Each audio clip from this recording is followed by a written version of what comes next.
Scott brought another sad homemade lunch.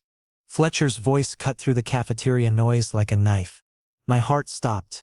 Every head in the room turned toward our corner table, where I sat frozen with my lunchbox open in front of me. He held up the container I'd packed that morning, the turkey and avocado sandwich I'd made with care, the fresh salad I'd chopped while he was still sleeping. He displayed it to his friends like evidence in aisle, his smile wide and cruel. "Look at this, guys. He thinks I'm some kind of charity case who needs packed lunches like a 5-year-old. The laughter started immediately. Marcus whistled. Julian slapped the table. A few other colleagues nearby chuckled, some looking uncomfortable but saying nothing. My face burned with humiliation as I sat there, unable to move, unable to speak, watching the man I loved turn my gesture of affection into a public joke. This morning felt like a lifetime ago now. I'd woken up early, moved quietly through our kitchen so I wouldn't disturb Fletcher's sleep. I toasted the bread to that perfect golden brown he preferred, layered the avocado exactly how he liked it, added the honey mustard dressing he'd mentioned tasting at that restaurant last month. Every step had been deliberate, thoughtful. I'd imagined his face when he opened the container. Maybe a small smile, maybe a text during his morning meeting saying thank you. I never imagined this. Seriously though, Fletcher continued, his voice carrying across the cafeteria with performative ease. I told him I wanted to try the new burger place today. But no, he keeps showing up with these boring sandwiches like I can't feed myself. More laughter. Someone from the marketing department called out, "Let the man live, Scott." Another voice added, "Controlling much?" Controlling. The word hit me like a slap. I'd spent an hour this morning trying to do something kind and now I was controlling. Fletcher finally glanced at me, and for a split second, I searched his face for some sign that this was going too far, that he saw my hurt and would stop. But his expression remained playful, entertained, completely unbothered by the fact that I was falling apart 3 feet away from him. "Fletcher," I managed to whisper, but my voice got lost in the noise. He turned back to Marcus and Julian, launching into an exaggerated story about how I'd been packing his lunches for weeks despite his protests. Except there had been no protests. 2 weeks ago he'd complained about the cafeteria food getting repetitive. He'd said homemade meals felt more genuine, more comforting. I'd taken that as encouragement, as a way I could contribute to his day, make him feel cared for. Had I misunderstood? Had I invented his appreciation out of desperate hope? The 3 of them walked away toward the counter, still laughing, Fletcher's arm slung casually over Marcus's shoulder. They ordered burgers and fries. Exactly what Fletcher had apparently wanted all along. What I should have known he wanted if I wasn't so oblivious, so disconnected from what he actually needed. I sat alone at our table, the corner spot we'd claimed on Fletcher's first day at this office. The place where we'd shared countless lunches and inside jokes and plans for our future. Now it felt contaminated, every memory souring under the weight of what just happened. Around me, conversations gradually resumed. The show was over. People returned to their own meals, their own concerns. A few glanced my way with what might have been sympathy or might have been pity. I couldn't tell the difference anymore. I looked down at the lunchbox in my hands. The sandwich suddenly appeared pathetic. Too simple, too plain. The kind of thing a child would make. The salad looked wilted even though I'd packed it fresh 30 minutes ago. Everything about it screamed amateur, inadequate. Trying too hard. My hands trembled as I closed the container. I couldn't eat. My throat felt too tight, my stomach twisted in knots. The thought of putting food in my mouth while everyone in this room had just witnessed my halia felt impossible. I stood up slowly, carefully, like any sudden movement might shatter what little composure I had left.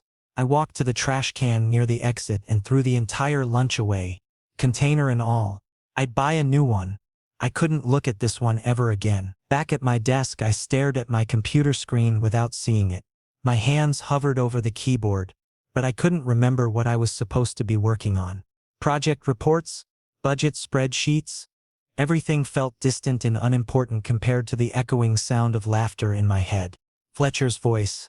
"He thinks I'm some kind of charity case." Marcus's whistle. Julian's slap on the table. The marketing person. Controlling much? I pulled out my phone, needing something to ground me. No messages from Fletcher. No acknowledgement that anything had happened. I opened our text thread, Scrolling back through weeks of conversations, had I missed signs? Had there been moments where he tried to tell me he didn't want the lunches and I'd bulldozed over his boundaries? Last week, lunch was great today. Thanks, babe. 2 weeks ago, you're spoiling me with all this homemade food. 3 weeks ago, best sandwich I've had in forever. Either he'd been lying every single time, or something had changed. Maybe his friends had gotten in his head, made him feel embarrassed about having a partner who did things for him. Maybe I'd crossed some invisible line without realizing it. Or maybe, and this thought hurt most of all, maybe he'd never actually appreciated any of it. Maybe he'd been tolerating my efforts out of politeness, waiting for the right moment to shut it down publicly, so I'd finally get the message. My phone buzzed. A text from Fletcher, grabbing drinks after work with the guys. Don't wait up. Not I'm sorry. Not can we talk? Not even see you later. Just a casual FYI. Like we were roommates coordinating schedules rather than partners in a relationship that felt like it was crumbling around me. I typed out 3 different responses and deleted them all. What was I supposed to say? Please come home so we can discuss why you humiliated me. Your friends are turning you into someone I don't recognize. I'm falling apart and I need you to care. All of it sounded desperate. Needy. Exactly the kind of thing that would prove Marcus right about me being controlling. I put my phone away and tried to focus on work. The afternoon dragged on endlessly. Every time someone walked past my desk, I tensed, wondering if they were judging me, if they were part of the group that had laughed, if they thought I deserved what happened. At 5 o'clock I left without saying goodbye to anyone. I couldn't risk running into Fletcher in the parking lot. Couldn't handle seeing him laugh with Marcus and Julian like nothing was wrong. I drove home in silence, not even turning on the radio, just sitting with the awful quiet of my own thoughts. The house was empty when I arrived. Of course it was. Fletcher wouldn't be home for hours. I stood in the kitchen staring at the cutting board I'd used this morning.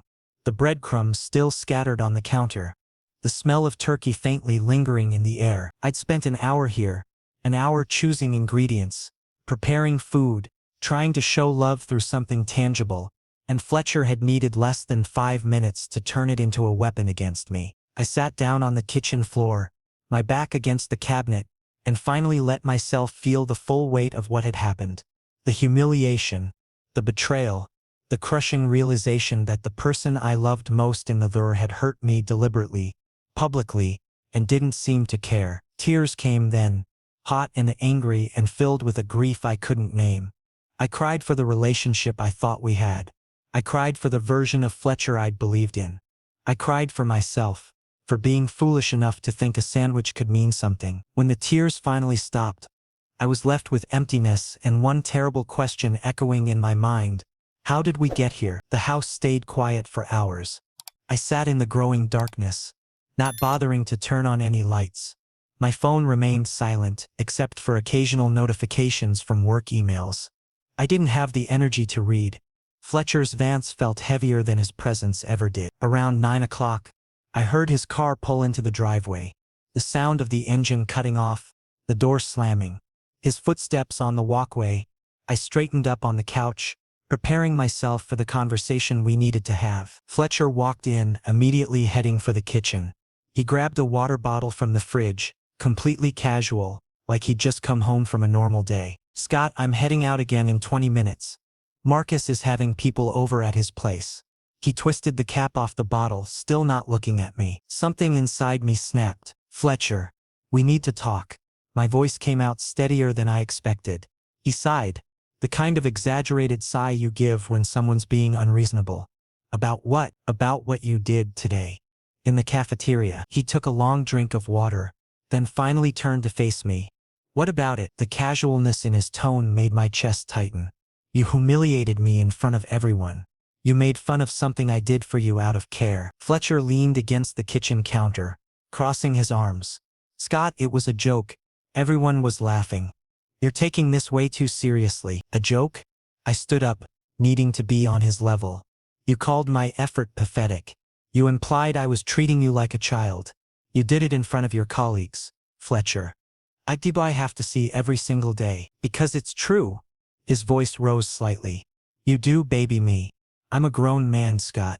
I don't need you packing my lunches like I'm in elementary school. The words hit like physical blows. I wasn't babying you. I was trying to do something nice. You told me yourself that you were tired of cafeteria food. Yeah, tired of cafeteria food doesn't mean I want your mediocre sandwiches instead. He set the water bottle down hard on the counter. I meant I wanted to try new restaurants, explore different options, not get stuck eating your home cooking every single day. Mediocre. The word echoed in my head. You never said that, I managed. You never told me you didn't want the food I made. You just ate it. You said it was good. Fletcher ran a hand through his hair. Frustrated. What was I supposed to say? Thanks, Scott, but your cooking isn't that great. I was being polite. He'd been lying to me for weeks, letting me wake up early and put in effort, all while secretly hating it. All while thinking my food was mediocre. So instead of being honest with me, you decided to mock me publicly? My voice cracked. That was your solution? I didn't mock you. I made a light-hearted comment that you're blowing completely out of proportion. He checked his watch. Look, I don't have time for this drama right now. Marcus is expecting me. Drama? I stepped closer. Fletcher, this is our relationship. This is us having a serious conversation about respect and boundaries. And you're calling it drama. He looked at me like I was a stranger, like he couldn't understand why I was making such a big deal out of nothing. You know what your problem is, Scott? You're too sensitive. Everything is a crisis with you. Everything requires a deep conversation and emotional processing. Some of us just want to live our lives without constant heavy discussions. The accusation stung more than I wanted to admit. Wanting basic respect isn't being too sensitive. Sure, whatever you say. He grabbed his jacket from the back of the chair. I'm leaving. We can talk about this tomorrow when you've calmed down. Don't patronize me. The words came out louder than I intended. I am calm. I'm just trying to tell you that what you did hurt me. And instead of acknowledging it, you're dismissing my feelings and walking away. Fletcher stopped at the door, his hand on the handle. For a moment I thought he might turn around, might actually hear me. But then he spoke without looking back. Maybe the problem isn't me, Scott. Maybe it's you expecting too much from a relationship. Not everything has to be some grand romantic gesture. Sometimes lunch is just lunch, and a joke is just a joke. If you can't handle that, then maybe we're not compatible. The door closed behind him with a soft click. I stood there frozen in place, his words cycling through my mind. Maybe we're not compatible. It sounded almost like a threat, like he was testing to see if I'd back down. Apologize, admit I was being too much. I wanted to chase after him, to fix this, to make things go back to normal. But something held me in place. A small voice in the back of my head asking, what exactly is normal? Is normal being dismissed? Is normal having my efforts mocked? Is normal feeling like I have to walk on eggshells around my own partner? I pulled out my phone and typed out a message. We really need to talk about this. It's important to me. I sent it, then watched the screen. Delivered. Read at 9:47, no response. An hour passed. Then 2. I checked my phone obsessively, waiting for the 3 dots to appear, for some acknowledgement that he'd received my message and cared enough to respond. Nothing. At midnight, I gave up and went to bed. I lay there staring at the ceiling, replaying every moment of our relationship. Had there been other signs I'd missed? Other times he'd been dismissive or cruel, that I'd explained away? How many times had I convinced myself I was being too sensitive instead of trusting my own feelings? My phone finally buzzed at 3 in the morning. Fletcher's response. We'll talk tomorrow. Stop worrying so much. Stop worrying. As if my concerns were just anxiety, just me overthinking again. As if my feelings were inconvenient obstacles rather than valid reactions to being hurt. I didn't respond. I just turned my phone face down on the nightstand and closed my eyes, knowing I wouldn't sleep. Tomorrow, I told myself. Tomorrow we'll fix this. Tomorrow he'll understand. But even as I thought it, I wasn't sure I believed it anymore. Morning came too quickly. I'd managed maybe 2 hours of actual sleep, the rest spent in that horrible space between consciousness and dreams where every anxiety magnifies. When my alarm went off, I seriously considered calling in sick. The thought of facing Fletcher's friends at the office made my stomach turn, but I forced myself to get ready. I showered, dressed in clothes that made me feel at least somewhat confident, and drove to work on autopilot. The whole time I kept hoping Fletcher would text me, would suggest we talk before the workday started. My phone stayed silent. The office felt different when I walked in. Or maybe I felt different. I couldn't tell anymore. I kept my head down, went straight to my desk and tried to focus on the mountain of emails that had piled up. Anything to avoid the cafeteria, avoid Fletcher, avoid the inevitable looks from people who'd witnessed yesterday's humiliation. Around 11 I saw Fletcher walk past my cubicle. He didn't stop, didn't even glance in my direction. Just continued to the conference room with a coffee in hand, laughing at something Marcus was saying. Like nothing had happened. Like I didn't exist. Lunchtime approached like an executioner's footsteps. I deliberately left my lunch at home today. Couldn't bear the thought of bringing homemade food after what Fletcher had said. I decided I'd just skip eating altogether. Maybe hide in the archive room until everyone finished. But as I was gathering my things to disappear, Fletcher appeared at my desk. "Hey Scott." His tone was friendly, almost cheerful. "Not going to lunch?" I looked up at him, searching his face for any sign of remorse or awareness of how badly he'd hurt me. There was nothing. Just casual friendliness, like we were acquaintances catching up. "I'm not hungry," I said quietly. "Come on, don't be like that." He leaned against my desk and I noticed Marcus and Julian watching from across the room. "You should eat something. Though I guess you didn't bring one of us special packed lunches today." The emphasis on special made my hands clench under my desk. He was doing it again. Right here, right now, continuing yesterday's mockery. "No," I managed. "I didn't. Probably for the best." He smiled, but it didn't reach his eyes. "Yesterday's sandwich was really dry, man. You might want to watch some cooking tutorials or something. Get the basics down before you start experimenting." Marcus laughed from across the room. Several other colleagues who'd overheard looked uncomfortable, shifting in their seats. But no one said anything. No one told him to stop. I stood up abruptly, my chair rolling backward. "Excuse me." I walked past Fletcher without looking at him, heading straight for the restroom. My legs felt shaky, my vision slightly blurred. I locked myself in a stall and pressed my palms against my eyes, willing myself not to cry at work. Not here, not where people could see. But the tears came anyway, hot and angry and filled with a grief I didn't fully understand yet. Why was he doing this? Why did the person who claimed to love me keep finding new ways to tear me down? And why couldn't I seem to walk away? After several minutes, I managed to pull myself together.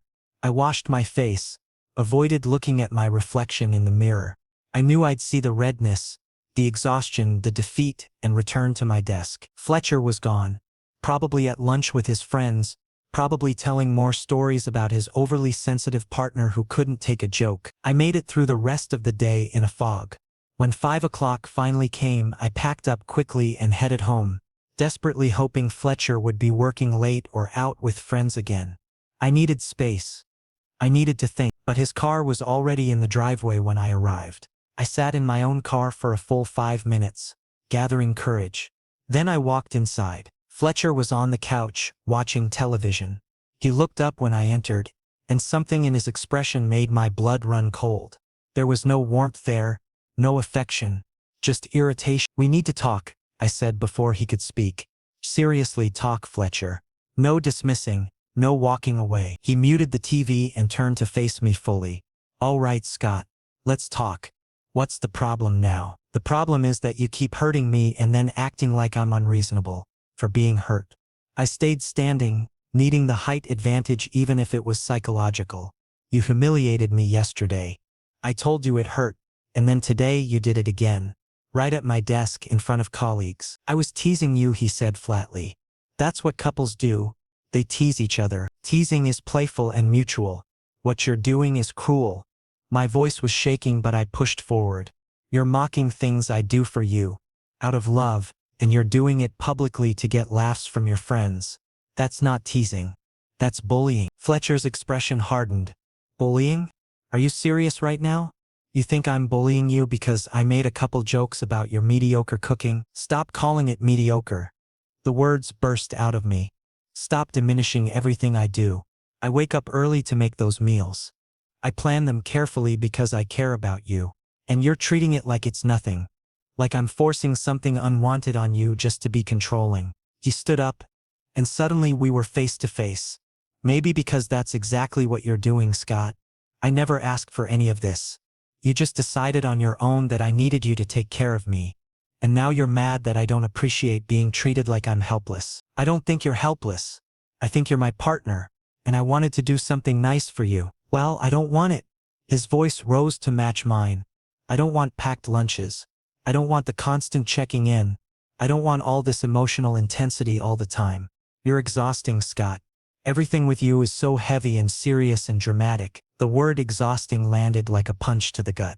If I'm so exhausting, I said slowly, each word deliberate, then why are you with me? Fletcher's jaw tightened. For a long moment he didn't answer.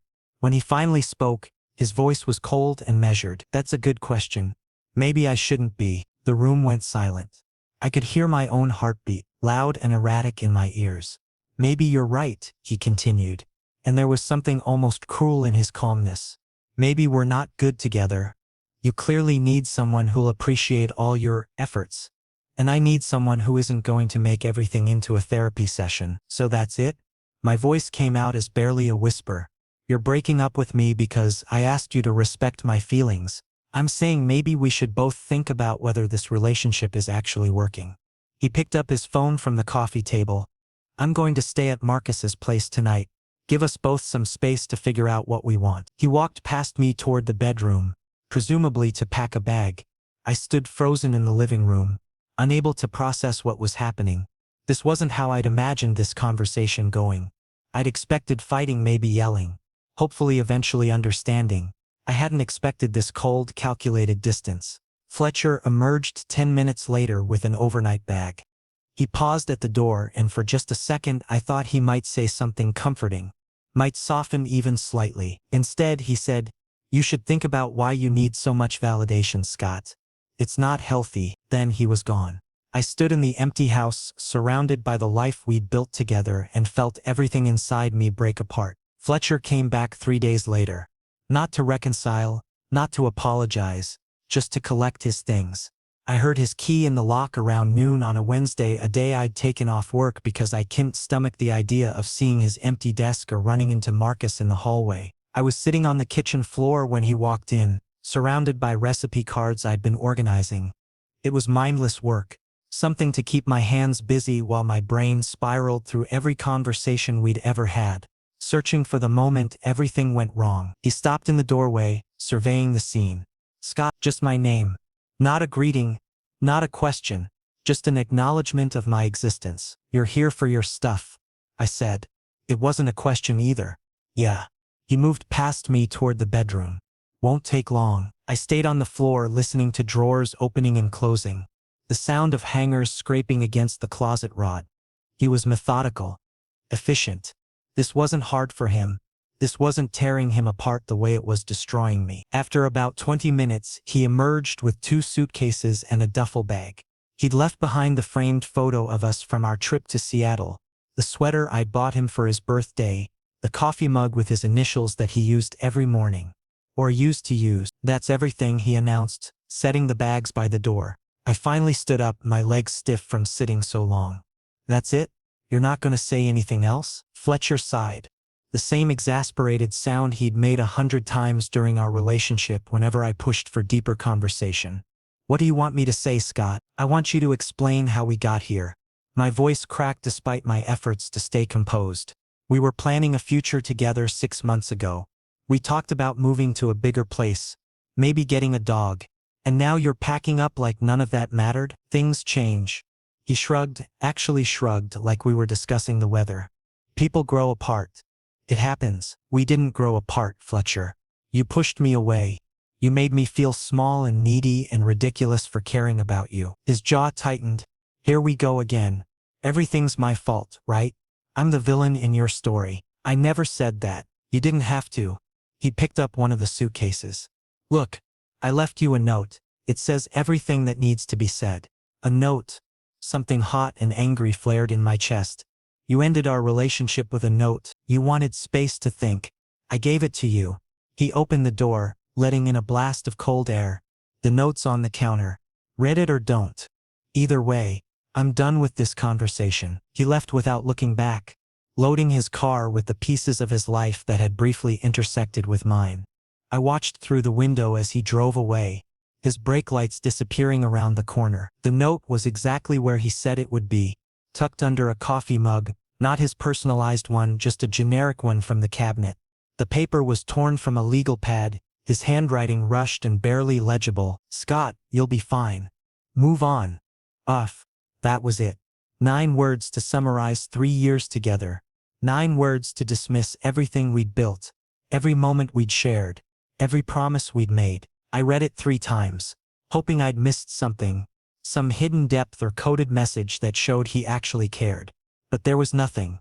Just a casual dismissal, like I was a minor inconvenience he'd finally dealt with. The anger came then, hot and overwhelming. I crumpled the note and threw it across the room, watching it bounce off the wall and land near the trash can. How dare he make this seem so simple? How dare he reduce my pain to something I could just move on from? I didn't go to work the next day, or the day after that. I called in sick, which wasn't entirely a lie. I felt physically ill from the emotional exhaustion. I stayed in bed, curtains drawn, phone on silent. The world outside continued without me, and I couldn't find a reason to rejoin it. On the 3rd day, my phone started buzzing insistently. I ignored it until I realized it wasn't going to stop. Finally, I checked the screen. 15 missed calls from Eli, my best friend from college who'd moved to the city last year. Before I could decide whether to call back, someone was pounding on my front door. "Scott, I know you're in there. Open up or I'm using the spare key you gave me." Eli. Of course. I dragged myself out of bed, catching a glimpse of my reflection in the hallway mirror. I looked terrible. Unwashed hair, wrinkled clothes I'd slept in, dark circles under my eyes that made me look hollow. I opened the door and Eli's expression shifted from determination to concern in an instant. "Oh, sweetie." He pulled me into a hug before I could protest. "When's the last time you showered?" "I don't know," I admitted. "What day is it?" "Friday." He guided me back inside, closing the door behind us. I heard what happened. Actually, everyone's heard what happened. It's been all over the office. My stomach dropped. "What do you mean?" Eli led me to the couch and sat me down. "Fletcher's been telling his version of events, saying you were clingy and dramatic, that he had to end things for his own mental health. Marcus has been backing him up on social media." I felt sick. Of course they were. Of course Fletcher couldn't just leave quietly. He had to make sure everyone knew I was the problem. "But here's the thing," Eli continued. "Most people aren't buying it. HR got multiple complaints about Fletcher's behavior after that cafeteria incident. Turns out publicly humiliating your partner at work is frowned upon." I looked up, surprised. "People complained?" "Yeah. Sarah from accounting, David from IT, even Janet who barely talks to anyone. They all said what Fletcher did was inappropriate and created a hostile work environment." Eli squeezed my shoulder. "You're not alone in this, Scott. A lot of people saw what was happening and they're on your side." It should have made me feel better, but instead I just felt exposed. Everyone at work was discussing my failed relationship, analyzing my pain, taking sides.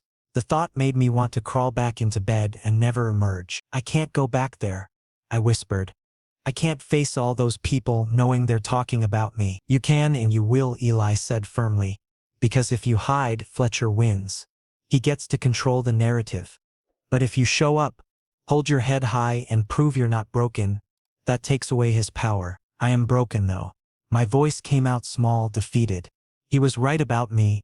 I am too sensitive, too needy, too much. Eli grabbed my face, forcing me to look at him. "Listen to me very carefully. You are not too much. You're caring and thoughtful and emotionally intelligent. Fletcher weaponized those qualities because he's a insecure person who needs to tear others down to feel big. That's his problem, not yours." Tears started streaming down my face. "Then why does it hurt so much?" "Because you loved him. Because you invested yourself fully in that relationship. Because you're human." Eli wiped my tears with his sleeve. "But pain doesn't mean you were wrong to care. It just means you cared about someone who didn't deserve it." We sat there for a long time, Eli holding me while I cried out months of frustration and hurt. When the tears finally stopped, I felt empty but somehow lighter, like I'd purged something toxic from my system. "What do I do now?" I asked. Eli smiled. Now? You shower. Then we order takeout. Tomorrow we start rebuilding. Rebuilding turned out to be harder than I expected. Not because I lacked motivation, but because every small step forward felt like climbing a mountain. The first week, just getting out of bed before noon counted as a victory. Eli checked on me daily, sometimes showing up with groceries or dragging me out for walks around the neighborhood. He never let me wallow for too long. But he also didn't push me past what I could handle. It was exactly the kind of support I'd needed from Fletcher but never received. 2 weeks after Fletcher left, I forced myself back to work. I spent an hour choosing my outfit, changing 3 times before settling on something that made me look put together even if I felt like I was falling inside. I practiced neutral expressions in the mirror, preparing for the inevitable stares and whispers. The office was exactly as uncomfortable as I'd feared. People tried to be subtle about watching me, but I felt their eyes tracking my movement from the elevator to my desk. Marcus and Julian sat in their usual corner, their conversation stopping abruptly when they noticed me. I kept walking, refusing to acknowledge them. My desk had a small stack of sympathy cards. Unsigned, just generic messages about staying strong and better days ahead. Someone had left a chocolate bar in my drawer. The kindness of near strangers made my throat tight, but I swallowed the emotion and booted up my computer. Work became my refuge. I volunteered for extra projects, stayed late, filled every moment with tasks that required focus. It kept my mind busy, prevented the spiral of thoughts about what I could have done differently. My manager noticed the increased productivity and praised my dedication, not knowing it was just survival instinct. Fletcher had transferred to a different department, HR's suggestion after the complaints, so I rarely saw him. When I did catch glimpses in the parking lot or across the cafeteria, he looked fine. Happy even. It stung that he'd moved on so easily while I was still gluing myself back together. A month after the breakup, I stood in my kitchen on a Saturday morning, staring at the ingredients I'd laid out without really remembering why. Cooking had always been my comfort, my creativity, my way of showing love. But since Fletcher's mockery, I'd barely touched the stove. I picked up a wooden spoon, testing its weight in my hand. Maybe Eli was right. Maybe I needed to reclaim the things Fletcher had poisoned. Cooking wasn't about him. It had been mine long before he came into my life. I started simple banana bread, a recipe I could make in my sleep. As I mixed ingredients, measured flour, folded in chocolate chips, something loosened in my chest. The familiar motions, the smell of vanilla, the satisfaction of creating something. It reminded me of who I was before Fletcher tried to make me smaller. The bread came out perfect, golden brown and fragrant.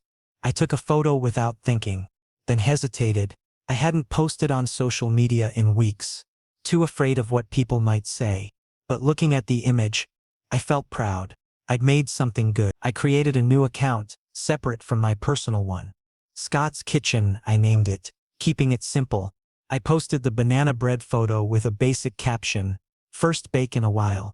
Feels good to be back." The response was immediate. 3 likes, then 10, then 20. Comments rolled in from strangers asking for the recipe, sharing their own baking disasters, encouraging me to post more. It was such a small thing, but it felt like validation that my cooking mattered to someone besides Fletcher. Over the next few weeks I posted regularly. Simple recipes at first, cookies, pasta dishes, roasted vegetables. Then I got braver, attempting more complex techniques.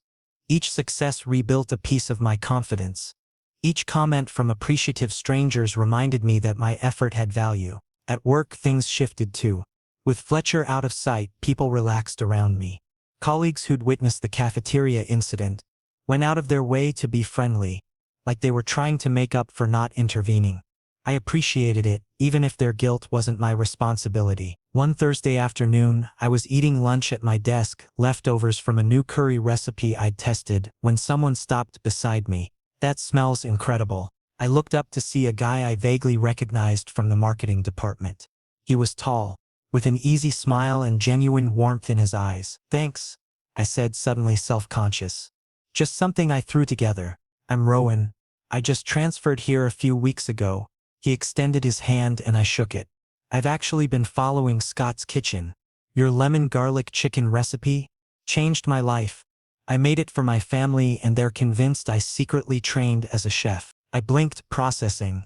You follow my blog? Religiously. I love cooking but I'm terrible at coming up with my own recipes. Yours are clear, simple, and they actually work. He gestured to the empty chair beside my desk. Mind if I sit?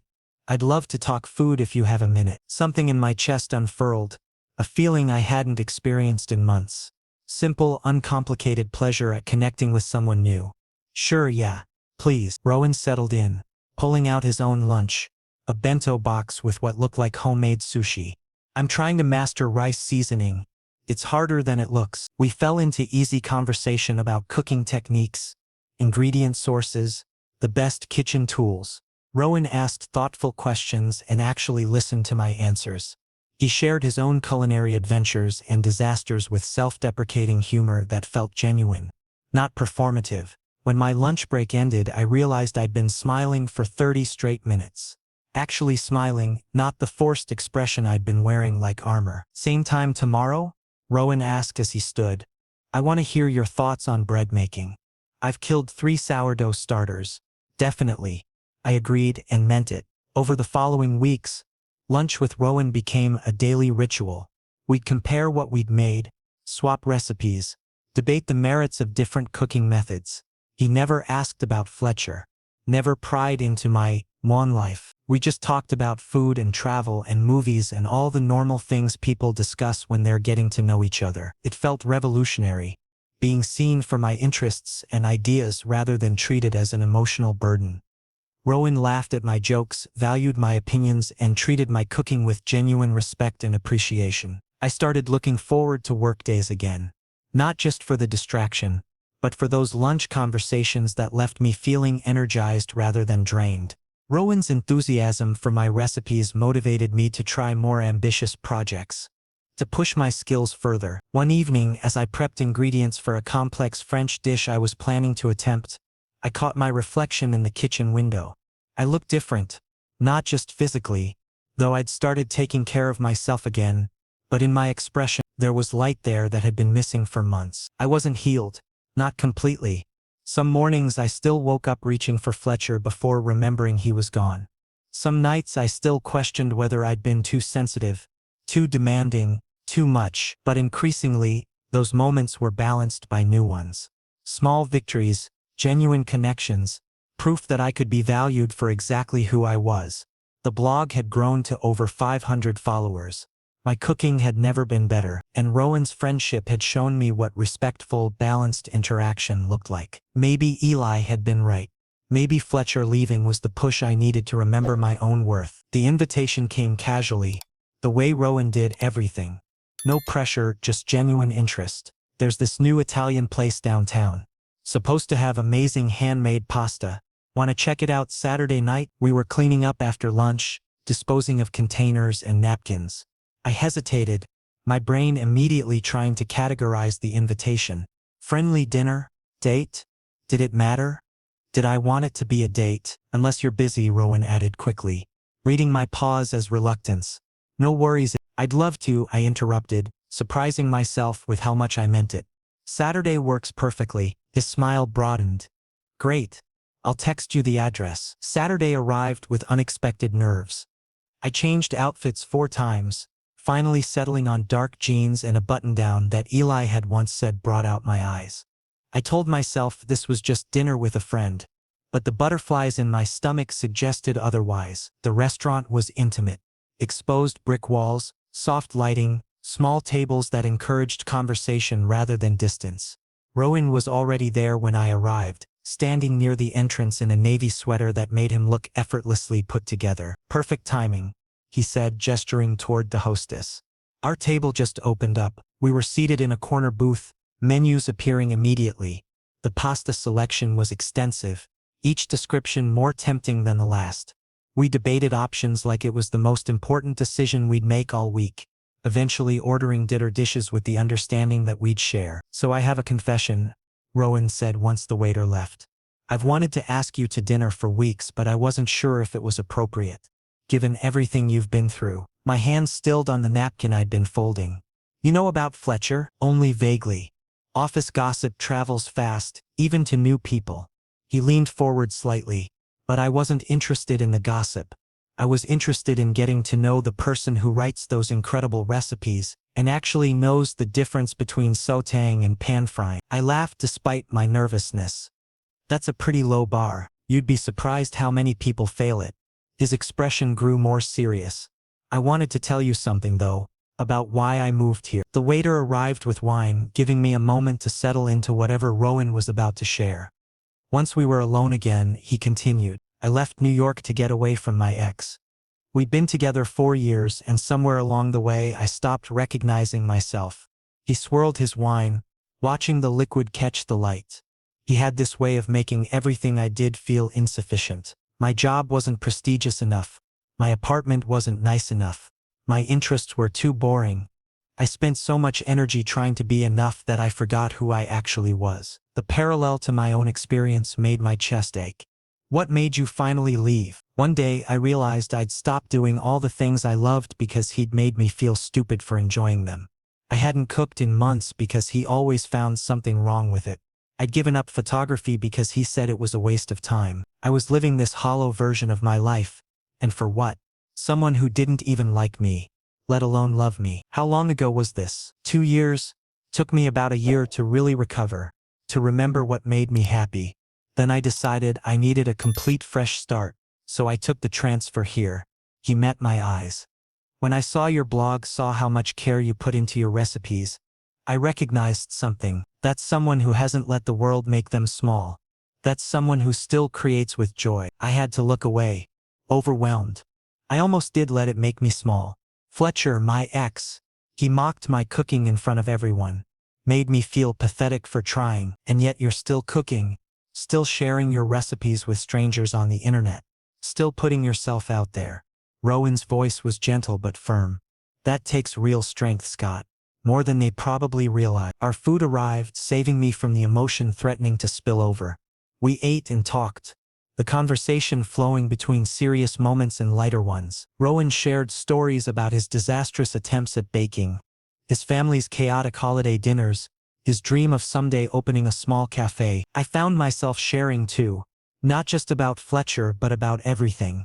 My childhood obsession with cooking shows, my first kitchen disaster that resulted in a minor fire, my secret dream of writing a cookbook someday. Things I hadn't told anyone, because Fletcher had made me feel foolish for having ambitions. You absolutely should write a cookbook, Rowan said emphatically, pointing his fork at me for emphasis. Your blog has that perfect balance of accessible and interesting. People would buy it. You think? I know I'd buy 10 copies just to give as gifts. When dinner ended, we split the check despite Rowan's protests.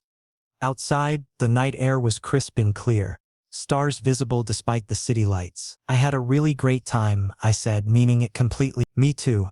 Rowan hesitated, then reached out and gently touched my hand. Scott, would it be okay if we did this again?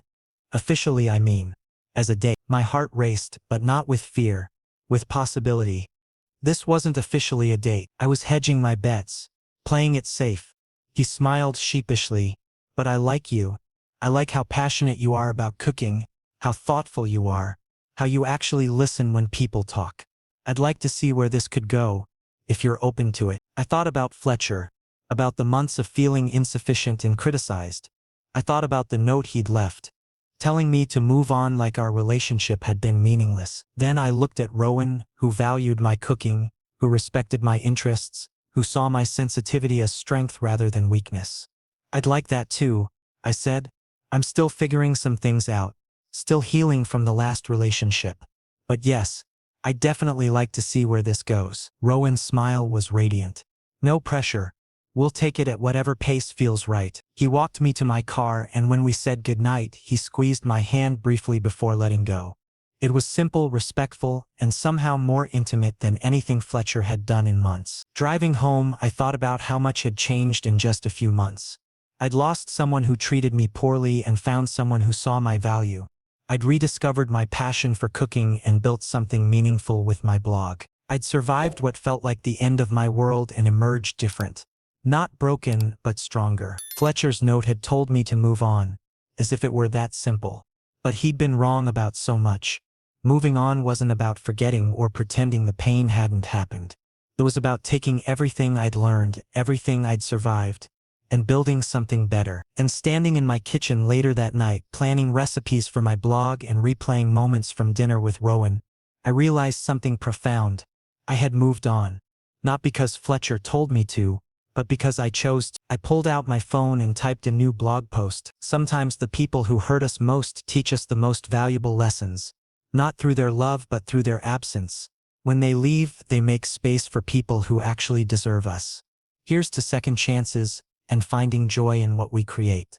Recipe for new beginnings coming tomorrow. The responses came quickly, supportive comments from followers who'd been following my journey. And one comment that made me smile, can't wait. Also, dinner was amazing. Let's do it again soon. I typed back, definitely. I'm already planning the menu. For the first time in months, I went to bed excited about tomorrow.